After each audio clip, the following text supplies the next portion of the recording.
You can get Sons of Patriarchy completely ad-free on Apple Podcasts for $4.99 per month or $44.99 per year. This applies to our entire back catalog and every upcoming episode completely ad-free. Listening without interruption. If you don't mind the ads, you can still listen to the series for free on any of your favorite podcast platforms. This revenue helps support Outreach Idaho and helps pay the bills of the series. Now, on to the episode. Quick announcement before we start this episode. We've launched our website and initial line of merch. Go to sonsofpatriarchy.com and pick up a t-shirt, a sticker, or a crew neck fleece, or all three. And wait till you see our design. We went bold. A link to the website is in our show notes, or simply type sonsofpatriarchy.com into your search bar. Now, on with today's conversation. All right, welcome to Season 2 of Sons of Patriarchy. As we've talked about at the beginning of each episode, Season 1, which you could say was more particularly focused on Doug Wilson and those around his orbit, where he comes from, where the movements come from, where Christian nationalism comes from, where some of the more modern ideas, recent ideas of patriarchy have come from as well. Their roots, their history, and then also kind of their modern manifestations as well. So that's Season 1. Season 2 is all about, okay, now that we've seen this, now that we know what's happening after the election and everything else, and after the rise of Christian nationalism politically and nationally, it's what do we do about it? How do we respond to this? So we've had experts on. Most of Season 2 is experts in this field, or those who've been through this as well, those who've written in this area as well. And then one of those, even if she wouldn't call herself an expert, I'll call her an expert, is Rachel Darnell, and we will hear from her and her research, the center that she is part of as well, some of the stuff, the researching that she does, and what her center is part of. So if you can introduce yourself, and even if it's a little bit of your backstory on how you got interested in theology, and a theology of gender, and a theology of the family, and some of these things, the quiverful movements, all of this stuff. You don't have to talk about all this, but how you got introduced and why you find yourself talking about it even today. We need your help. As you know, Doug Wilson has gone national, and with him, Sons of Patriarchy is in front of more people than ever before. With this growth, there's a desperate need to professionalize the podcast in all aspects: audio, video, and live events. The media is interested in Christian nationalism, but we want to help them get deeper. There's a dark underbelly of abuse, and the stories we platformed on this series. But as you know, there are many more stories that still haven't seen the light of day. Help us fundraise so we can devote all of our time to this work. Go to donorbox.org/sons-of-patriarchy or find the link in the show notes to give to this work. From the entire Sons of Patriarchy team, thank you. Sure, Peter. Thanks for having me on. I would describe myself as a defector from the culture wars. I was born a quiverful baby, and if you know what the quiverful movement is, it is it's very saturated in the culture wars. So I was literally born to be an arrow in this fight against the forces of evil in the culture war. And as I became an adult, and particularly in 2013, with sort of all of the stories about Bill Gothard coming out, that's what started my, I guess you could call it a deconstruction from that world that I had been born into.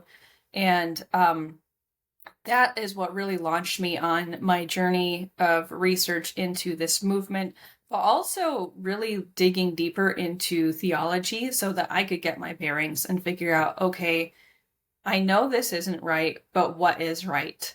And that's what got me on this road where I ultimately ended up going to seminary and becoming equipped to hopefully do a better job of presenting Christianity than what I had grown up with. Gotcha. All right.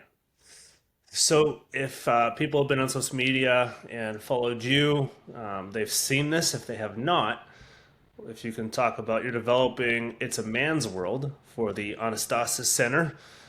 Can you talk about that? I know you had a launch party. Your first episode comes out in October.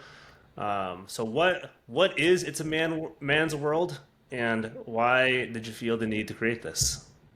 Sure. So I'll start with just a little bit of background on the Anastasis Center, that's the organization I've been working for to create this course. The Anastasis Center is a nonprofit that creates historically grounded educational material on theology and ethics. And their main focus is on retrieving early Christian atonement theology and applying that to modern issues. Um, and they had previously done a series called A Long Repentance that is about correcting mistakes on race that the church has made, that the American church has made. So when I came on as an intern last summer, I had just graduated from Westminster, and they were already talking about doing a series that would be kind of like A Long Repentance, but it would be focused on gender issues rather than race issues. And that just dovetailed really nicely with my master's thesis, which was on Genesis 3:16, and particularly on taking apart Susan Foe's 1974 paper, which I know we're going to get to that Mhm. eventually. So I use that as a jumping off point for It's a Man's World, and we're using Genesis 3:16, which is, if you don't know, that's the verse where God is telling Eve that she is going to have pain in childbearing, and she is going to have this desire toward her husband, and he is going to rule over her. So we are taking Genesis 3:16 as a framework for looking at women's history and understanding women's history and patriarchy, specifically in terms of this has come from sin entering the world. So we've just released, like you mentioned, our preview episode to YouTube, and that preview episode is called Why We Trust the Man of Dust. And it's really about how the worship of man goes back all the way to Genesis. And when I say man, I'm talking about um, man is in male, because we are talking about patriarchy and how it comes about according to the Bible. But we're also talking about just man worship generally. The human tendency to put other humans on a pedestal and depend on them for things that God is supposed to provide. We're also talking about how dismantling the myth of male invincibility is crucial for the spiritual health of both women and men. And that gets into talking about a concept that I call masculinity incorporated. And it's any ideal of masculinity that has been formulated for somebody's profit rather than for men's benefit. And I think there are so many iterations of that out there right now in the manosphere. But it goes back so far. If you think about, and I'm not a pacifist, I'm not anti-military, but if you think about the culture of raising boys to feel like inflicting violence and receiving violence on their bodies is a part of being masculine, that really serves the interests of people who have imperialist ambitions and want to be able to use boys and men's bodies to put on the line for their agendas. So things like that. There's an agenda that does not have men's interest at heart. So this course, we are not about man hating at all. Our premise is that patriarchy is a system that both men and women build together, and they both do it because they think that there's going to be a benefit for them. And so both men and women are deceived by this system, and they're both hurt by it. And that's something that we want to see undone for women and men. Awesome. All right. We'll have all this linked in our show notes too, so people want to search out this more, look at the trailer, and then by the time this comes out, the first episode will not have come out quite yet, but we'll point towards the first episode as well. So you talked about being a quiverful baby. Mm-hmm. I was not a quiverful baby, but I was born around the same time that you were. Um, Kind of at the height of purity culture. I didn't grow up in conservative Christian culture. I grew up in sort of progressive Christian culture. Mainline Peace USA was my denomination growing up, so we didn't know anything about Quiverful, but we Mm-hmm. did know a lot about purity culture. That was still kind of infiltrated the church. So what was it like? And all not coterminously, but somewhat coterminously, the Quiverful and purity culture. What was it like growing up at the height of this, growing up as a quiverful baby? And then especially as you see kind of its modern social media manifestation today. What was it like then? And then if you can compare it, contrast it in some way to what you're seeing, again, especially through social media today, the glamorousness of it today. Sure. Yeah. So I have a really interesting perspective on it because I am the sixth born of 10 kids, which means that I am in the later half of my family. So I grew up in a family culture that was really formed in a movement that predates me. Hmm. Um, my parents got involved in IBLP, the Institute in Basic Life Principles, in the late 70s, so pretty early on. At the time, they had two kids, my two oldest siblings, and they were going to be done. They thought they, had had a boy and a girl, and they were done being parents. And they went to a basic seminar, and that changed everything for them. And it's actually part of our family lore that my mom had a tubal ligation scheduled. And to the day of the procedure, she called the doctor's office and canceled it. And that was the beginning of my family's quiverful journey. So I came along three kids after that. And our education was certainly very much formed by that. We were homeschooled. We started homeschooling when my oldest brother was in like fifth grade or something. So I was homeschooled all the way through. We used Bill Gothard's homeschooling materials. And like that wasn't all that we used. It wasn't as bad as some of the stuff that you see on like Shiny Happy People. Mhm. But we did use the wisdom booklets. I can remember those very well. Um, so that was definitely a big part of where I got the influence from IBLP. Um, the other ways that we were influenced by it was that my two oldest siblings actually went and worked at the IBLP headquarters back when it was in Oak Brook, Illinois. So my brother got hired. I don't know if hired is the right word.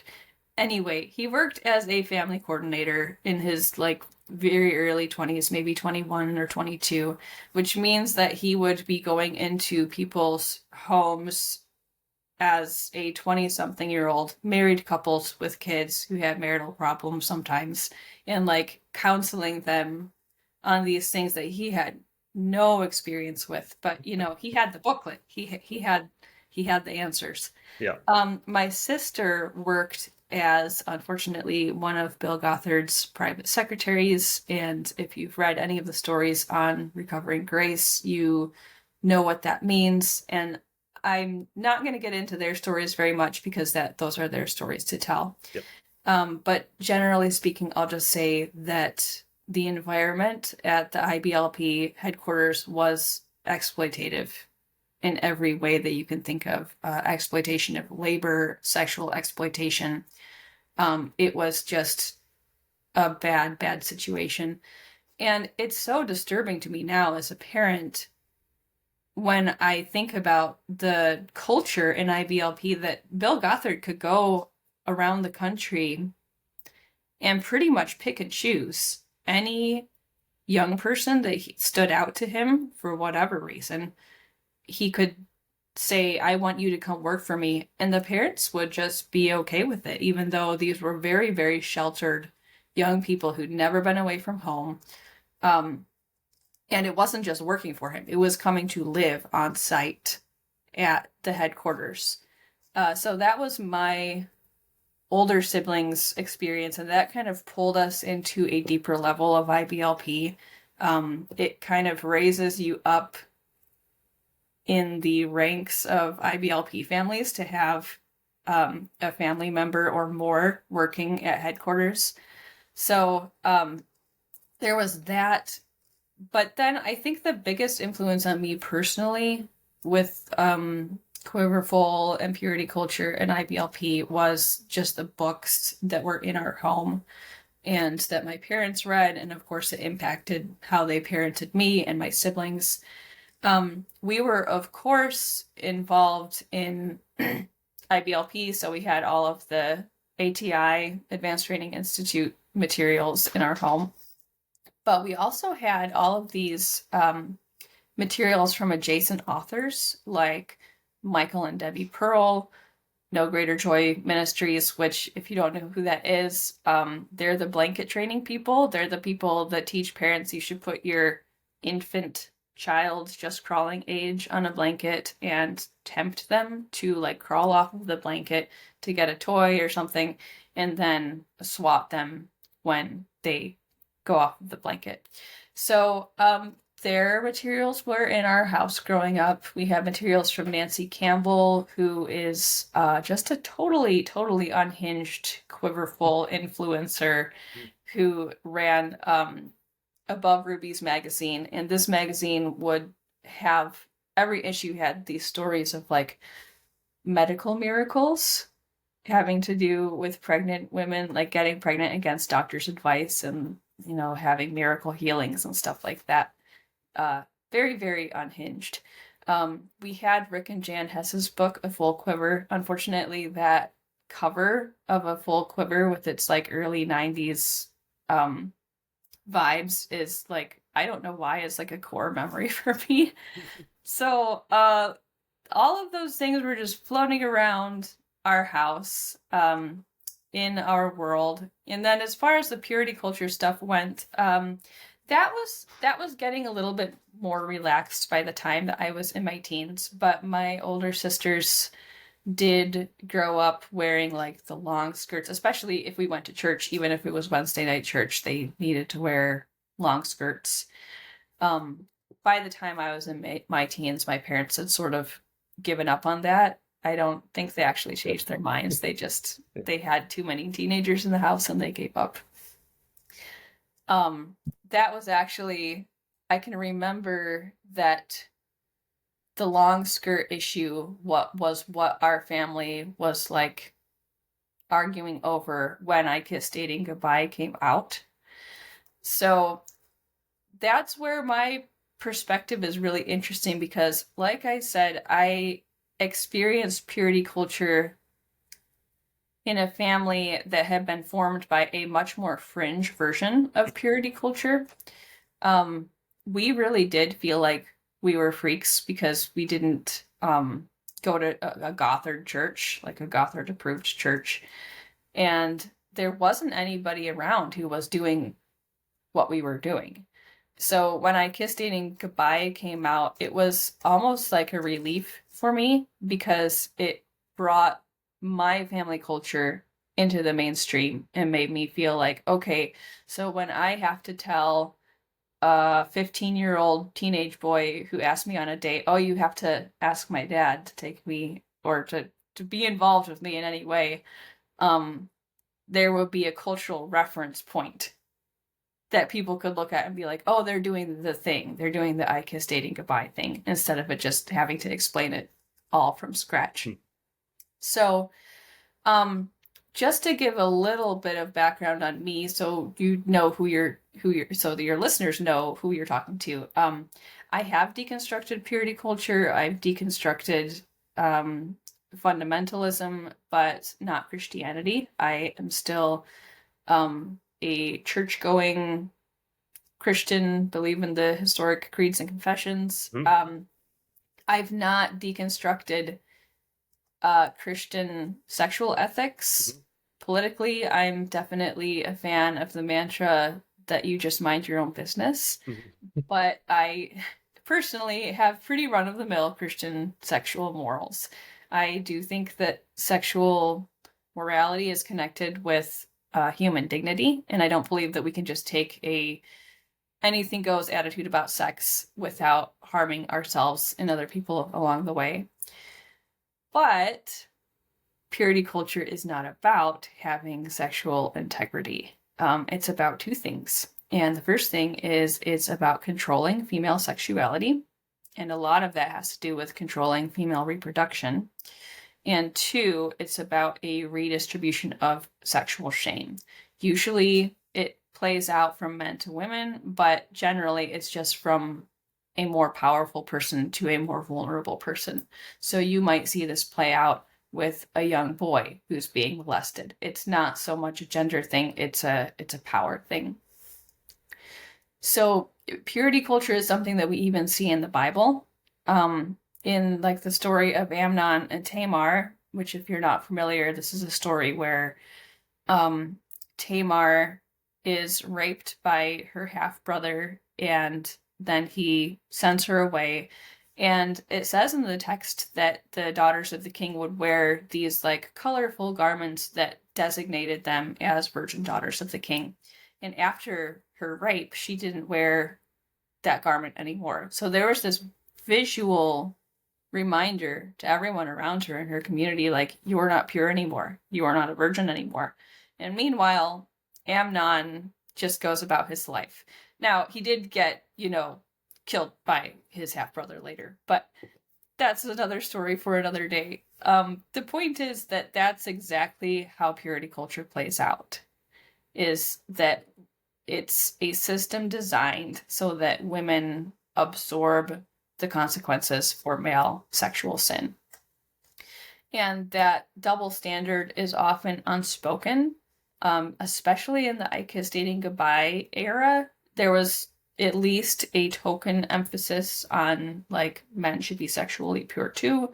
But if you watch for long enough, you're always going to see it. The double standard is always there. And I think that part of the reason why purity culture is so persistent and why we're still seeing it like you said, in social media today, and it's almost having a renaissance and becoming cool again, is because purity culture is really good at mutating. Um, so, like I said, when purity culture hit the mainstream with I Kiss Dating Goodbye, to me, it felt different. It felt like, wow, this is so liberating because for me, what courtship meant was my parents were pretty much in the driver's seat of romantic relationships. And I Kiss Dating Goodbye was a lot more relaxed about that. It kind of at least portrayed it as if the people involved in the relationship were going to be the ones who would decide like how much is the parent involved, and what's that going to look like. They would decide what the rules for the relationship were, and that was not the case in my family. Like my parents decided, are you going to hold hands while you're courting, are you going to kiss before your wedding day. All of those decisions were the parents' prerogative to make in my family. So when I read I Kiss Dating Goodbye, or his later book Boy Meets Girl, which deals more with like the logistics of courtship, it actually sounded pretty good to me. I remember saying to my dad, like, if this is what courtship would be like, I wouldn't actually mind it that much. So that's the difference in my experience with I Kiss Dating Goodbye and other people's. Um, so that's a way that purity culture kind of morphed, and a lot of it was just aesthetically. Everybody remembers the cover of I Kiss Dating Goodbye, Oh yeah. and Josh Harris, like with that cool fedora hat, and then on the back cover, he's like posing. He looks like he's from a boy band. He was cool. He was definitely like a fundy heartthrob back in the day. And that came across really differently than having this, 70 something guy with fake teeth standing up in front of you in a navy blue suit telling you you can't date or listen to rock music.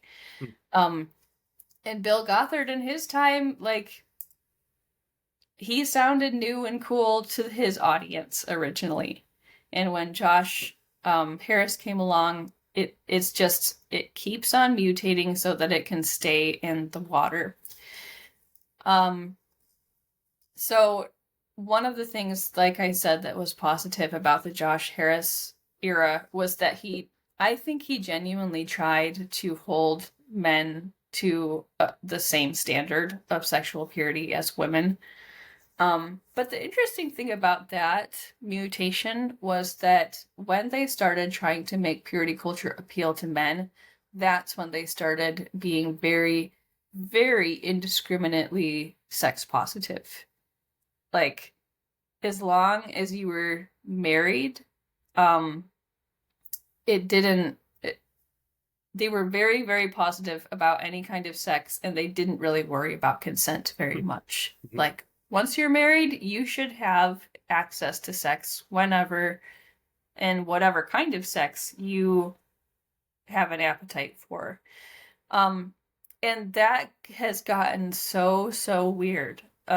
You've got Mark Driscoll scandalizing little old ladies at church by swearing from the pulpit. I remember my aunt lived in As well. Seattle. Yeah, well, you remember very well. I was there, not at You that were church, but I was there. at Mars Hill when this was happening. Yep. Yes. My aunt lived in Seattle at the time that Mars Hill was doing its thing, and I remember her telling me, like, there's this new pastor that I went to his church and I didn't go back because he was just swearing at everybody.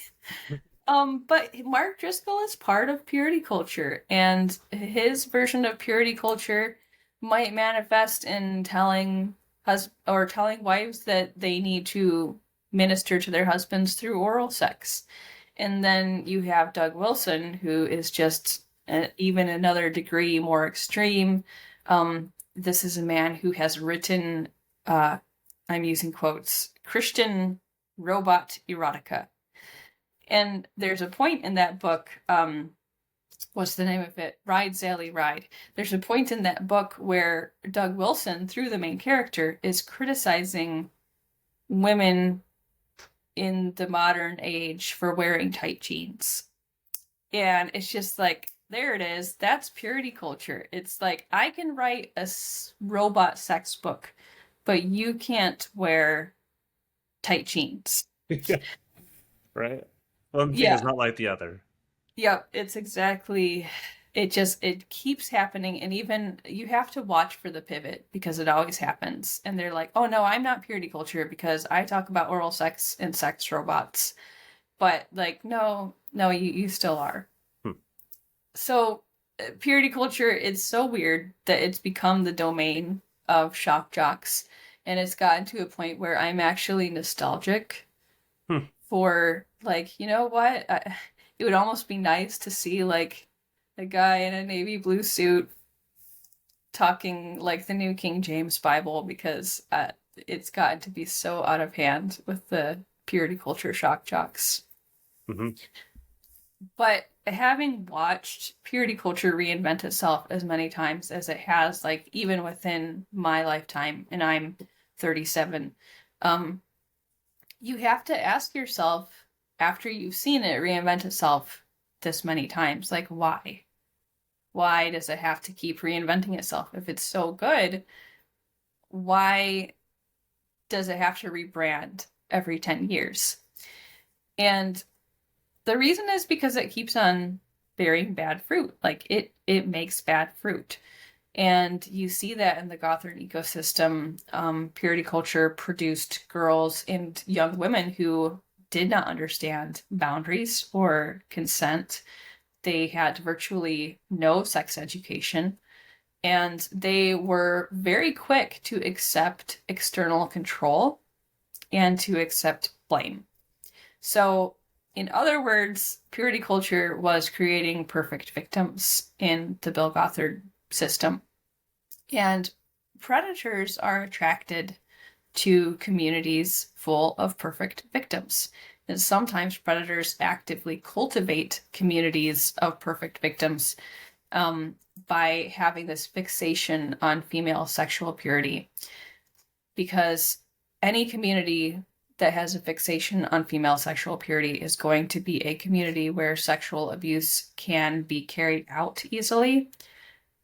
It won't be easily detected, and if even if they are caught, they very well may not face consequences.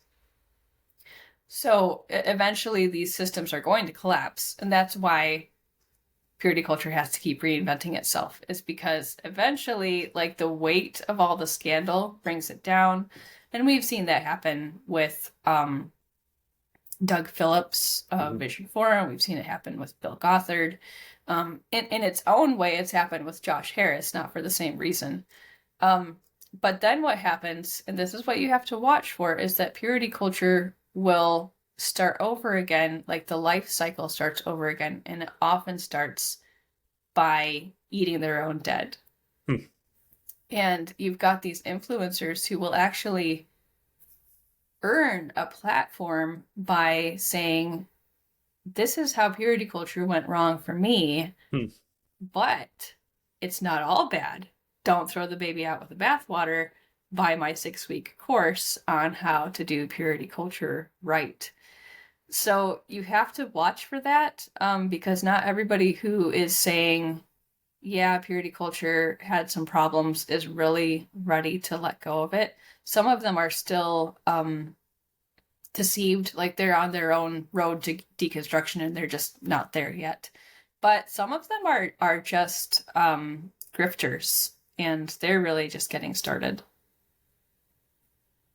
Yeah, all that makes a ton of sense. Yeah, the manifestation, the cycle of it, the shock jock, the more sex, more sex, more sex, or uninhibited sex, or sex at the husband's every whim, no matter whether the wife is ready or not. And then yeah, they'll sell it as like, well, I'm not a prude. I'm not a prude like the purity culture prudes before me. I'm pro sex, but what you said makes a ton of sense. Yeah. On And you see it in other areas too. Like, yeah, I think that this drinking culture in yeah, like very conservative reform circles is a reaction to the teetotalism very of much so. earlier Yeah, iterations of fundamentalism. They're like, we can't be fundamentalists because look how much whiskey we drink. yep, And yep, it's like, it's not about whiskey. That's not, yeah. fundamentalism is not just not drinking. Yep, yep. And we've had plenty of stories. People are like, I had an alcoholic dad, and my church not didn't care, but actively encouraged it because of the background, because they were coming from a particular subset of fundamentalism, where alcoholism was like a liberty that they were allowed to have because they couldn't have it before. So this makes sense. Yeah. Yeah. And I like my husband and I drink alcohol moderately, Yep. but I also have alcoholism in my family, and I don't really appreciate going into a church and having this very like flippant Hmm. attitude about alcohol. Yep. Yep. Yeah. So, um, I think I had first been introduced to you through some of your YouTube videos. Some people when we first started Sons of Patriarchy, or when we were researching, I should say, for Sons of Patriarchy, I was turned to some of your videos on I don't know the maybe you're obviously the one to ask about like what the like the evangelical celebrities female version of the 70s through like the 90s, maybe earlier than that, 60s ish. Some of those profiled in Jesus and John Wayne from Kristen Copus to made some of the ones who like made Christian feminization popular or mainstream in some sense. And you describe some of them, Debbie Pearl and others who are part of this. So um, can you talk a bit about those who either made the soil fertile for modern evangelical feminism, and I don't I mean that in the what the pro-conservative sense, not the anti-conservative sense, if you could call it that. Yeah, Um, evangelical anti-feminists, you yeah, mean? exactly. Who are feminists in their own kind of sense, Yeah, without really defining that term. But can you talk about those that you've profiled, some of the things that you've seen, and the effect, whether we know it or not, in our kind of contemporary evangelical culture? sure. Yeah. Um, so I did this YouTube series the last part of last year and the first part of this year on just like the roots of biblical, so-called biblical womanhood. Hmm. Um, be- That's the word I was looking for, and it just wasn't yeah, it wasn't coming to my brain. Thank you. Biblical yeah, womanhood. no problem. That's right. Which itself, there's a lot of different terms for that: Yeah. complementarianism, biblical patriarchy. Yeah.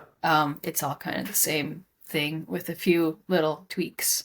Yep. Um, Biblical womanhood, what I've found through my research for this series and just elsewhere too, is that biblical womanhood is a lot like purity culture in that it is always reinventing itself. And that's why I think history is so important, like keeping a record of where the movement has been and who its players have been and what their motivations were is so important because it gets very slippery. There are a lot of absolutely sincere, wonderful, complementarian people who do not know their history. And they will tell you, if you say to them, I don't believe in complementarianism because complementarianism is XYZ.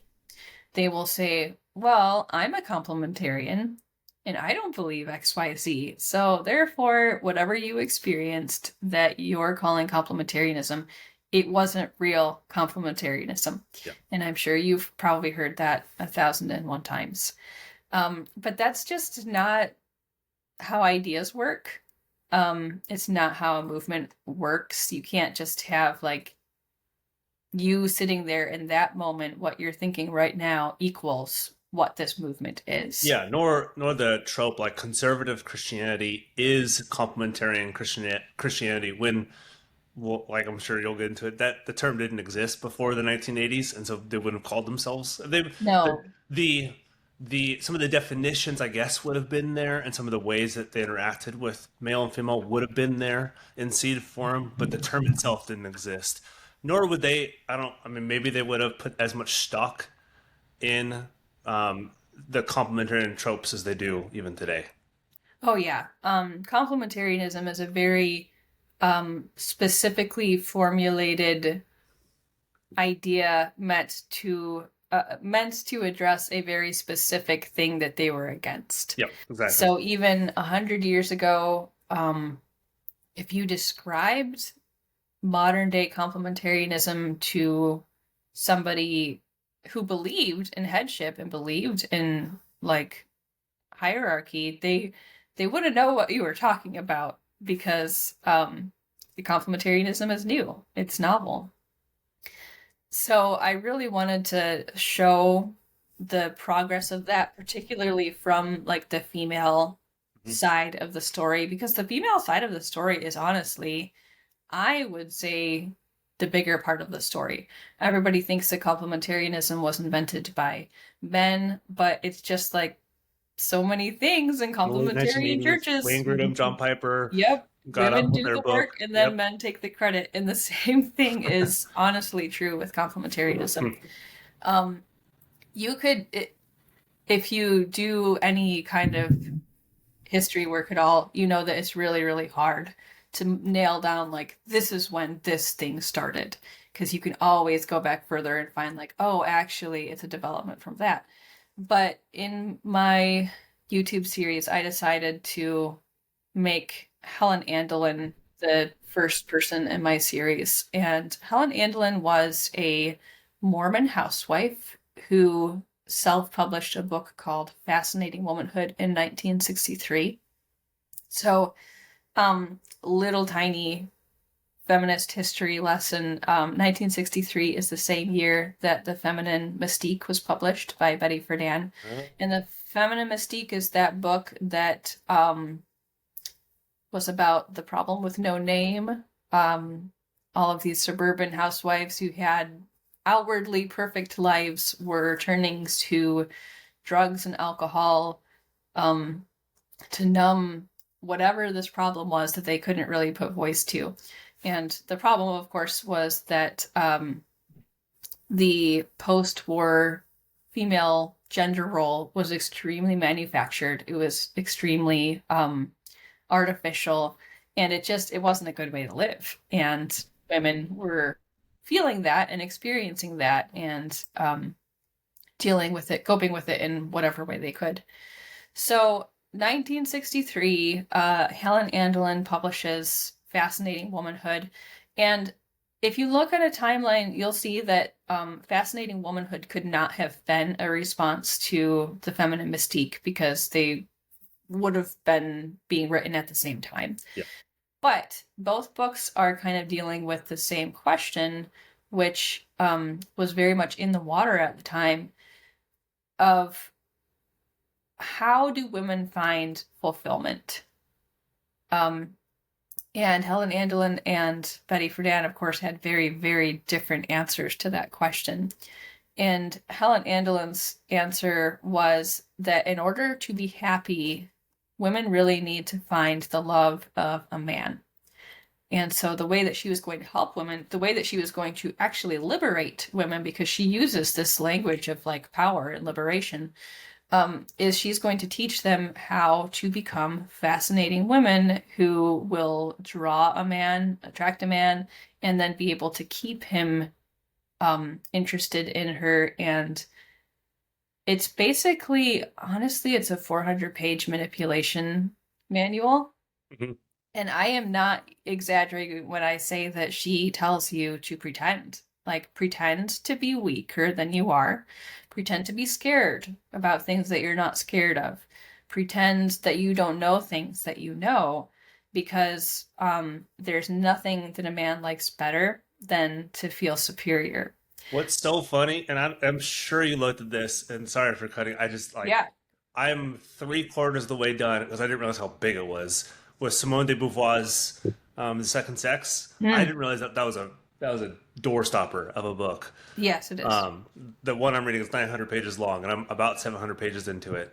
And what you just said is precisely her point throughout the entirety of the book. Is it's a woman got married because they not that they had no choice but in order for some of them to get married, they had to get stupider. Yeah, and like it actually, I think what a lot of people don't understand is that And that was in 19, there's I a looked it up, it logic was to this. 1949. So it's right Yeah, after the Second World War, totally. and before the 1950s kind of nuclear family proliferation of advertisements. Yes. Yeah, these problems were already starting to develop, and they just went on Yeah, which is why steroids in that the fake you 50s. and you've talked about this, and I'll put maybe a little more of a point on it, and be more particular. It's that like that 1950s aesthetic of the happy family didn't exist. It No, was manufactured. it existed in advertisements, Exactly. and that's Yeah, what we that's remember. that's a good point. Yep. I uh I bought a Time magazine from the 1950s one time when I was much younger, and I looked at the ads from it, and it just really made an impression on me, because I was like, "Oh, that's where my picture of 1950s comes from." Like it's ads. Mhm. Because when you think of the 1950s, I promise you, you're not thinking of a picture that you've seen of your grandparents in an actual house in an actual neighborhood. You're thinking of a picture that most likely came from an advertisement. Times Magazine, New York, LA, Yeah, whatever it yeah, may because be, one of those big advertising was ones. really coming into its own in that era. And that's what we have that Hmm. mostly shapes what we think the 1950s was like. And Hmm. if you looked at advertisements today to inform you what life was like in 2025, Hmm. obviously you wouldn't come away with a very accurate picture. Yeah. um so Helen Andelin publishes this manipulation manual, and it's very successful. She had already known that this was going to be successful because she was teaching Fascinating Womanhood classes locally. And the classes had become so successful that she was having to train other women to go out and be instructors for Fascinating Womanhood. So it was almost like a Tupperware or Mary Kay kind of MLM kind of setup. thing. Yeah. Yeah, yeah, like you have the Fascinating Womanhood Huh. consultant slash instructor come into your home So she already and had a sales teach. pipeline before the book even came out. Yes, yes. She absolutely had done things right. Like if you're gonna Hmm. self-publish, this is how you So self-publish. You she create the self-published audience a first. manipulative handbook to tell people to be stupid, and she herself was not stupid in her proliferation of No. this same Yeah, no, handbook. she was quite savvy. It's really pretty impressive that the book sold the way that it Huh. did, being a self-published book that they basically sold out of their garage. Huh. Um, so this was already being quite successful, and it was noticed by other people, and there were a lot of copycat books, copycat um, startup classes that tried to do what she was doing. And eventually, in the 70s, there was a woman named Maribel Morgan who did the copycat better than Helen Andelin had done. And she wrote a book called Total Womanhood. Same thing. Before she wrote the book, she had started the Total Womanhood classes. And the thing about Total Womanhood is that it's a total ripoff of Fascinating Womanhood, and everybody knew it. Like there were articles being written Hmm. of like, hey, this is the same thing. But the difference with Total Woman was that it was much more sexed up. And that was what You can't be sexed up as a Mormon, I guess. well, I'm there's a being very facetious. popular Hulu series that would Yeah. disagree with you. Yep. But yeah, it was so notorious for being having this sex element to it that there's even like a whole sitcom episode that parodies the Total Womanhood classes. And you know how I don't know how many people have heard of like coming to the door dressed in saran wrap when your husband comes home. I have heard of this. Yeah. And people think that that comes from Total Woman. It actually doesn't. It comes from the sitcom episode that parodies Total Woman. Um, but it is kind of in the same vein. Like there's a reason why they parodied it that way. Total Woman, she's encouraging women to use costumes so that they can meet their husband's need for variety and still be just one person so that he doesn't stray. Um, Hmm. so the idea is like you're supposed to be a different person every time that he comes home from work, and that's going to keep him sexually engaged. And I think my theory is that the reason why it was so popular is because I think it actually had women enjoying sex more too. Hmm. Um, so women were like, everything about this is great. My husband likes it. I like it. What's not to like? But it obviously had some pretty problematic messages in it. Yep. So the interesting thing about Maribel Morgan is she was not Mormon. She was Baptist. And Total Woman was published through Revell, which is a subsidiary of Baker Books. Still is. Yep. So yes, it's still around. I think mostly they do like Amish romance novels now, but it's definitely a Christian publishing house that decided to put this on the market. Um, and she promoted her book on the Christian conference circuit.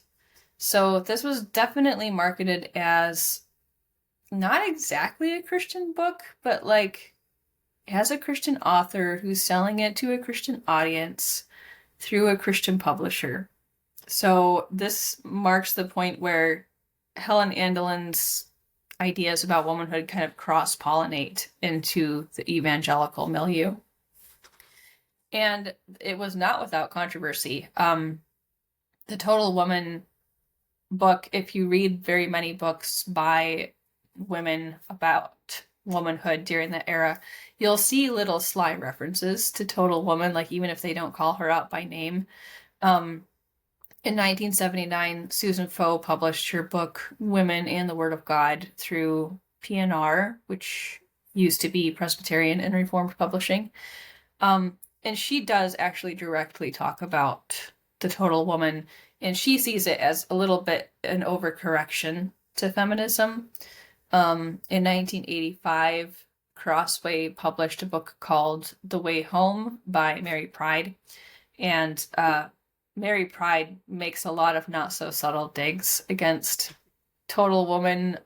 She has this whole chapter called The Joy of Unkinky Sex, which is about sex is only okay if the goal is procreation. And Mhm. like it's okay if you enjoy it, like if you happen to enjoy it, but it really needs to be about making babies. Mhm. And so she has all these little digs at the Total Woman and like why would you want to dress up like a harlot for your husband and just, get his appetite going for harlots. So there's definitely a very lively discussion happening around the total woman during this period. And Christian publishers are picking up on like books about how to be a woman are doing well, like they're creating buzz. Um, and they, of course, respond to that by publishing more books about how to be a woman. And meanwhile, what is happening in the political scene is Phyllis Schlafly is running her Stop ERA campaign, which started in 1972 and went like all through the 80s. And through that, she got a publishing deal with Arlington House, which is like an anti-communist conservative book publisher, to write a book called The Power of the Positive Woman. And Phyllis Schlafly was Catholic, and she was very quiverful. I'm actually reading a biography on her right now, and it talks about the Catholic school that she went to growing up. And a classmate of hers was interviewed, and she was like, they really taught us that we were supposed to get married and then have as many children as God would send. And I'm like, oh, that's what I was taught in my quiverful family. Mhm. And she said, like, most of her classmates had 6 to 8 kids, and Phyllis Schlafly herself had 6 kids. Um, so Phyllis Schlafly was self-consciously anti-feminist, and she was anti-feminist in pretty religious terms. And The Power of the Positive Woman was actually republished in 1981 under the name The Power of the Christian Woman. And I've seen both books. They're the same book. She just changes some verbiage here and there, Mhm. puts in some scripture verses. Um, so you're definitely starting to see the seeds of like the religious right forming. Phyllis Schlafly was one of the primary architects of the religious right, and Stop ERA was definitely a big part of that. Creating this almost like standing army of housewife activists who had gotten all excited about Stop ERA, and now they're like, what's the next thing? And Phyllis Schlafly was definitely able to sustain that. She had this publication, Eagle Forum, that she sent out every month. And after Stop ERA started and she realized how popular it was, she would have a section like every month on some kind of anti-feminist issue. And that was a really good way to keep women engaged, because whether you're for or against feminism, like this is an issue that all women can kind of get their heads around. Yeah, that's I think like you said, it's been man washed. The history of complementarianism or conservative biblical womanhood research. I think the prevailing narrative, at least within conservative circles, at least the ones that I've run in, have been it was codified, like I said, in the late 1980s from the book Biblical Manhood and Womanhood. Mm-hmm. edited by Piper and Grudem with a slew of biblical scholars. And then there might have been a few female scholars in that book. Two. Um, that's right. I knew there's a few. Yeah, Dorothy Um, Patterson and Elizabeth Elliot. that's Dorothy right. Patterson's chapter has been removed, so now it's just Elizabeth Elliot. There you go. Yeah. So that has been the prevailing narrative, and it's helpful to know that it goes back and it comes from women, and even those in conservative circles have when they're trying to prop up biblical womanhood, delete some of the biblical women before them who have actually ostensibly started this movement. Um, so moving on, and you talked about this. We previewed this with Susan Foe. She has gained, um, rightfully so, some bad notoriety because of her journal article in what was it 1970. I'm going to put the number at 73 because I think that's when it was. Um, Early mid 70s, I think, was her Westminster Journal article on Genesis 70. It was 3:16. a 74/75 Okay, so it was yeah, middle issue. 1970s. Yeah. Her translation or her pick of a translation of Genesis 3:16. And for those who are unfamiliar, because we have a decent size of this audience who are not Christian, who are like, I don't know what Genesis 3:16 Mm-hmm. talks about, but it's the desire of the woman should be over or against whatever people or whatever various people may think of the Hebrew phrase. I have my own translation of Genesis 3:16, but let's talk about this because, like you said, this kind of it's launched a lot of biblical scholarship, and this also directed a lot of conservative biblical translations of the Bible. The ESV being one of the paramount ones where this really affected it. So let's talk about this a little bit. Um, not just how, not just that Susan Foe was wrong, but how and why she was wrong and what that did for the future of the movement after her. Yeah. Susan Foe is one of the prime examples of women shaping complementarianism and then kind of being erased and forgotten.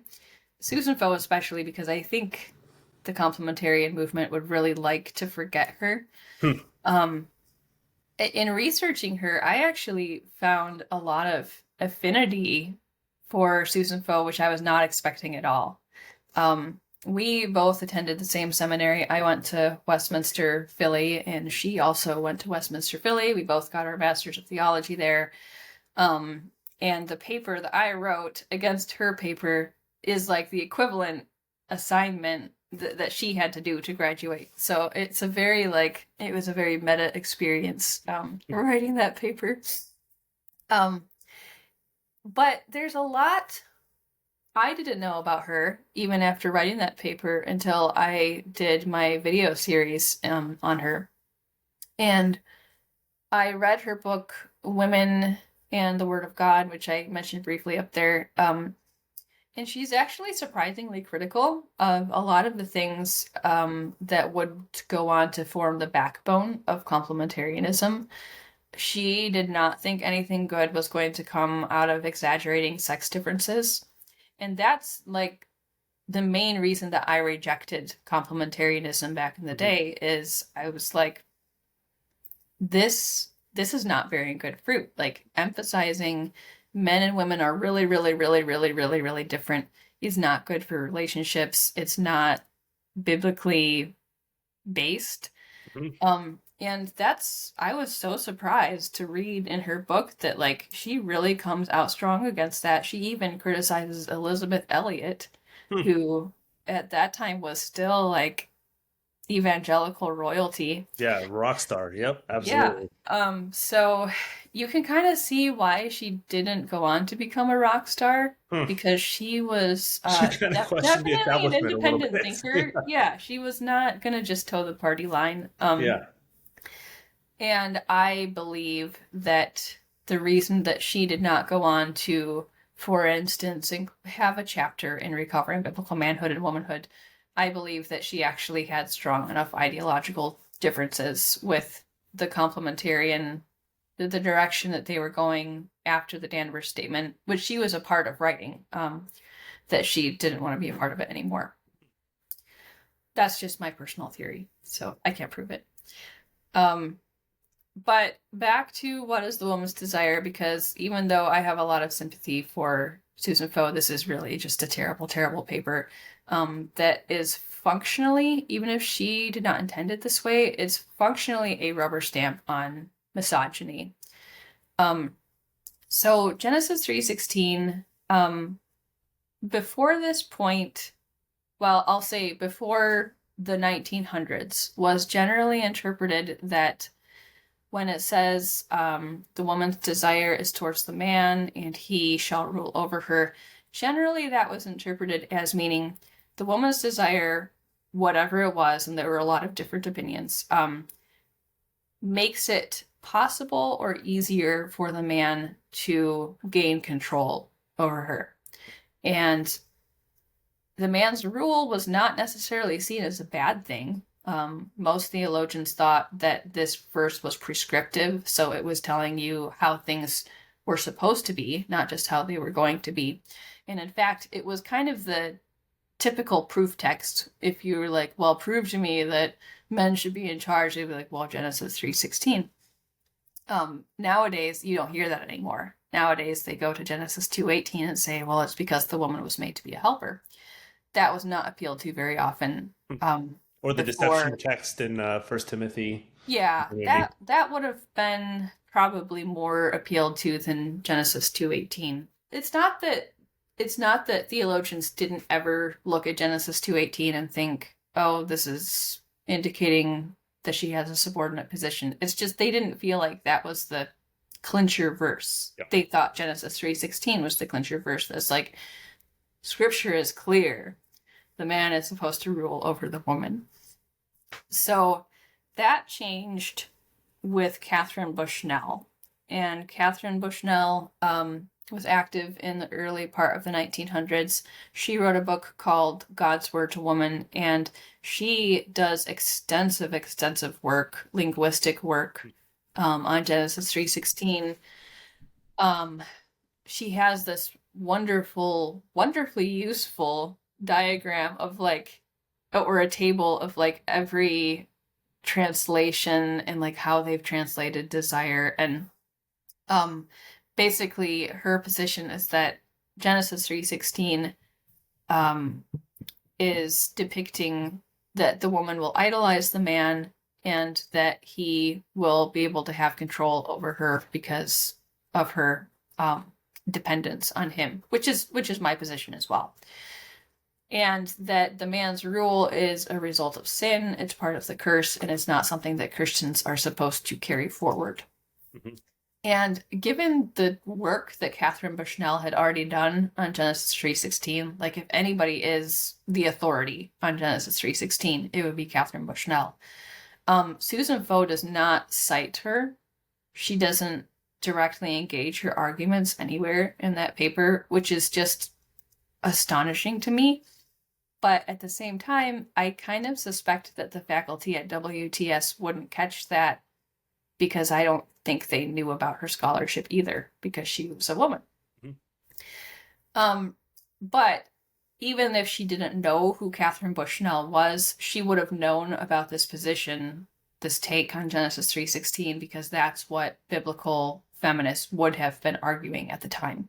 Mm-hmm. So what's important to remember about Susan Foe's paper on Genesis 3:16 is that she started off wanting to prove that Genesis 3:16, that the rule in Genesis 3:16 was prescriptive, not descriptive.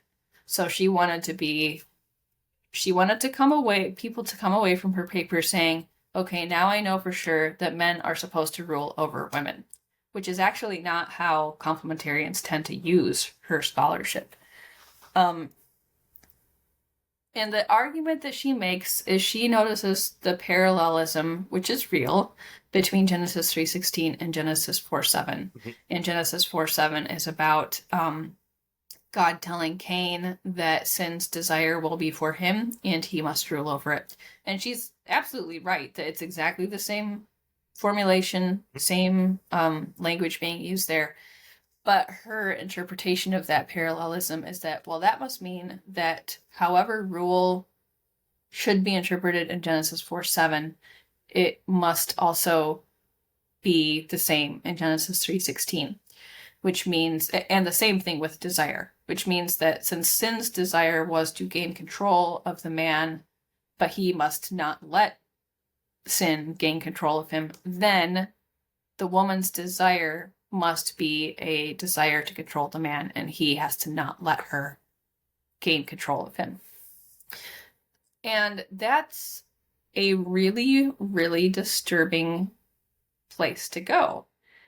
Because even if you believe in like a kind and gentle form of patriarchy, even if you believe that hierarchy is good between men and women, as long as it's exercised for women's benefit, the rule that human beings are supposed to exercise over sin is not for sin's benefit. Ruling over sin means to totally annihilate sin. It means you should hate your sin. You should destroy it completely because sin is bad. Like, there's nothing to be redeemed about sin. So if you're really taking that interpretation seriously, misogyny and even violence against women, or at least trying to put to death women's independent will, is just logically inevitable.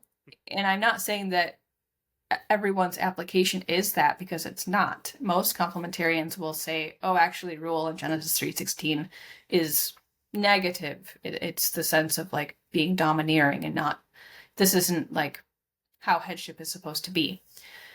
But that's because they're being logically inconsistent. So it's, I fear where people could take that verse if they really decide to take it seriously. Yeah, we've had actually quite a few requests to do a really deep dive on Genesis 3:16. So that might be sometime in the future when we can Well, that really. is basically what It's a Man's World is. Well, So, there you go. That's right. That's right. That's right. So we'll just point people to It's a Man's World and say, "Hey, listen to or watch that series." yeah, Um, so we actually talked about this quite a bit, but now I want to focus on the nostalgic aspect of some of the biblical womanhood advertisements in the 1950s. That if you're on social media, which unfortunately I'm on all too often, and I need to get off more than I am. Um, but there's this nostalgia for the nuclear family that if you're following 2025 political, cultural, theological discourse, especially from very conservative circles, um, everyone wants to get back to. And you've made the point, like, what is there to get back to that was manufactured to try to sell something to those whom it didn't exist for them. So there's this breadwinning father. There's the stay-at-home mother. Everyone's jovial and happy, and everyone happens to be white as well. You very rarely see this in non-white families, and if it is non-white, it's usually not the happy family. It's usually there's the father in prison, or the mother is the single mother, whatever it may be. So I'm not saying it didn't exist, and you're not saying like there weren't pockets where this didn't exist, but it's the way it existed. Everyone was happier. Sexual revolution and feminism of the 1960s ruined the 1950s and 1940s, 1930s, and all those before that. Um, so why is this? Well, I want to talk more to like the propaganda, advertising, and especially today, especially like our collected memory that doesn't actually exist. So why is this collected memory not actually a memory? sure. Well, like we talked about, it's a faux memory that comes mostly from advertising. Um, and you're right. It's not that it didn't exist anywhere. Hmm. Um, There were certainly one income families where the mom stayed home with the kids and kept the house. But the idea that all or even most women stayed home and tended to their own single family households until Betty Friedan invented women's careers in 1963, that is a myth. If you go back further than the 1950s, even to the ancient world, before textiles began to be produced by machine during the Industrial Revolution, if you were wearing clothes, and I think most people were, you were probably wearing a woman made product. And if you lived in a civilization that had any kind of marketplace development, you were probably wearing something that a woman had been paid to make. So, as far back as the ancient world, women have professionalized as weavers and seamstresses. And we can find that right in the Bible. The Proverbs 31 woman is described as bringing significant wealth into her family, enough to actually buy, like add to the family land holdings, which is huge, through her profession as a weaver. And we know she was earning money from this. We know that she was selling to the merchants. Like, this is a profession. It's not selling Tupperware. That she was a professional woman. And that's not the only industry. Beer brewing, midwifery, really most forms of healing and medicine were professions that were monopolized by women until the Industrial Revolution. Well, beer brewing a little bit before that. But basically, these industries were monopolized by women until men realized they could make money from it, and they kind of pushed women out of those industries. So throughout history, the question has really not been, am I going to be a working woman or a stay-at-home mom? The question has been, am I a working woman or am I a woman of leisure? And those were really almost the only options in most places, in most times. So the 1950s model with the male bread maker and the female housewife is actually a historical aberration. And it was possible because of several unique converging factors, most of which had to do with World War II. World War II caused an economic boom that created all these new jobs, and really was the thing that ultimately brought the US out of the Great Depression. But in creating this economic boom, it also created a labor crisis, because at the same time as all these new jobs are being created, male workers are going off to war, and there aren't enough people to fill the positions. So to address the labor shortage, women filled wartime jobs in mass numbers, and that there was a propaganda campaign for that too. Like, you see the posters of Rosie the Riveter. Those were a propaganda campaign from the government to be like, hey, women, do these jobs that maybe you otherwise wouldn't want to do because there's a war on. So when the war ended, the economy had the opposite problem, where veterans were coming back from World War II. They needed jobs. They needed jobs because they needed money, but also they needed jobs because they needed employment, in the sense of they needed to not have a bunch of free time on their hands. And the government was a little bit worried about what happens if we have a bunch of unemployed military age men who are depressed, have PTSD, even if they didn't Death in call it war, that seen a yet. lot of stuff in war that Like, people don't usually see. yeah, they didn't want that situation. So then there was another propaganda campaign to get women out of the factories. A lot of the women were just let go, whether they wanted to or not. And they were encouraged to focus exclusively on their domestic roles. And this was sold as like, we're finally getting back to normal. Even though it wasn't actually normal, it wasn't back to how things had been before the war. That was how it was sold, is like, finally World War II is over, the Great Depression is over, and and we can finally like live the good life now. And it didn't hurt that the American economy had been flooded with all these like shiny new products that had recently become available for domestic use. And that came about because of World War II as well. The government had invested in um, social infrastructures, housing, and food preservation technologies that would not have gotten going just through the free market. First, because of the New Deal during the Depression, but then because of the war effort too. So they had invested in all of these technologies to be used for the war effort, but now that the war was over, they were like, what do we do with all of these products? So they're selling foods that have been developed as rations as convenience foods. They didn't have flash freezing technology that was really usable until you start to get into that era. So all of a sudden you can go into the grocery store and all the grocery stores have freezers, which they didn't used to. You could buy frozen peas and frozen dinners. And it just became a lot more plausible for one person to actually do all of the labor involved with keeping a house. Because before this, that was really not so possible to do. Keeping house just took a lot longer, especially preparing food. Things like access to running water, automated laundry machines, and like I mentioned, flash freezing canned foods, things like that. They didn't have those things. And so making a meal, like making 3 meals, that was your whole day, let alone keeping the house clean, doing the laundry.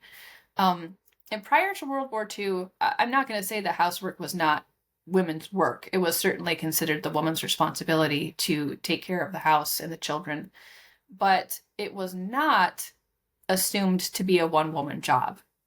Women who could afford it, women in the middle class, would hire domestic help, and women who couldn't afford it often became somebody else's domestic help. So there were women working, doing domestic work, but they were being paid for it. Not very well. You can see this, it's hiding in plain sight if you look at the media from that time. We've all seen the movie Mary Poppins, which was based off of a 1939 book, somewhere around there. And Mary Poppins is a live-in nanny who takes care of 2 children for a household that also has a cook and a housemaid. So you're talking about 3 full-time staff members in this middle-class home. And that was not an aberration. The author did not have to explain to the audience why that would be. Anne of Green Gables is another one where Anne starts out as this orphan girl who's been bounced from house to house as a live-in domestic, especially for low-income families who had a lot of children. And Ellen Montgomery was not making that up. That was a real thing, that people would take in orphans if they couldn't afford hired help. They would take in orphans to kind of like take some of the burden off of the housewife of taking care of the kids or doing menial domestic labor. So once the job market changed so drastically during World War II, it was getting hard to find people who were willing to do that kind of paid domestic work, because for most working class women, domestic work was a last resort. It was not what you wanted to be doing. For Black women, it was associated with slavery. In a lot of white women's minds who hired women, Black women, it was associated with slavery. And it wasn't regulated. A lot of them were paid under the table. And there was no HR department. It wasn't a good job, and most people didn't want to do it. And if you had other opportunities, you were going to take them. So middle class women were sold this idea that you're going to go back and fill this domestic role, and probably a lot of them had in mind this picture where they were going to have help doing that. And that's just not what happened, because the help wasn't there. And if it was there, it wasn't as cheap as it used to be. So advertisers respond by cultivating this idea that, well, housewifery is its own profession. And it's a profession that's like, in a certain sense, equal and complementary to the man's role as provider. So To make a long story short, this 1950s model was very much manufactured by the perceived needs of society in this very specific cultural moment. There you go. That's as usual. That is very very helpful. The perceived aesthetic and this memory that has been manufactured and sold to us as a memory that never actually existed. Yeah, Especially today, when we're looking back, it's like, man, I wish we can get back to the 1950s. And if you look at the 1950s, like that's not the picture that you're. That's the actual picture of the 1950s is not the picture that you were sold in the yeah. I'm 1950s. like, So yeah, I wish I could live in a Hoover ad too, but that none of us can. exactly, exactly. So we've covered a lot of ground. And now, anything else that you want to bring out about your research or stuff that you're working on? Anything within Genesis 3:16 or It's a Man's World or anything that you think might be helpful for the listeners to leave this conversation with? Oh gosh, there's so many places that I could take that. I think what I would like people to take away from what we've talked about is just if if you hear a narrative that's too simple to be true, it probably isn't. Um, and that goes like we've talked about for feminism. People think feminism is one thing. It's really not. It's a very complicated movement that, and I'm not saying like here's the good feminists and here's the bad feminists because like there's good and bad to all of like every era, every Mhm. wave of feminism.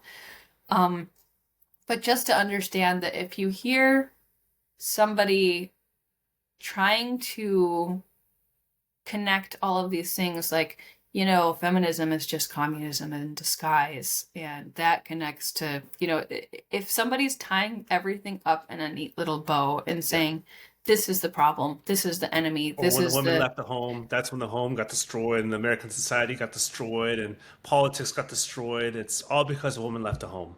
yeah, if you hear that, like just question it, like keep looking at history, and keep looking at the Bible. Look closer at what's going on. Don't take for granted that the interpretations that float around in popular evangelical culture are the only ones. Um, because usually things are almost always more complicated than what they're trying to tell you. Because when you're running a culture war, like you do not need complexity. You need uh easy narrative that it is easy for people to digest and that gives them clear direction of like this is the enemy, this is who we're against.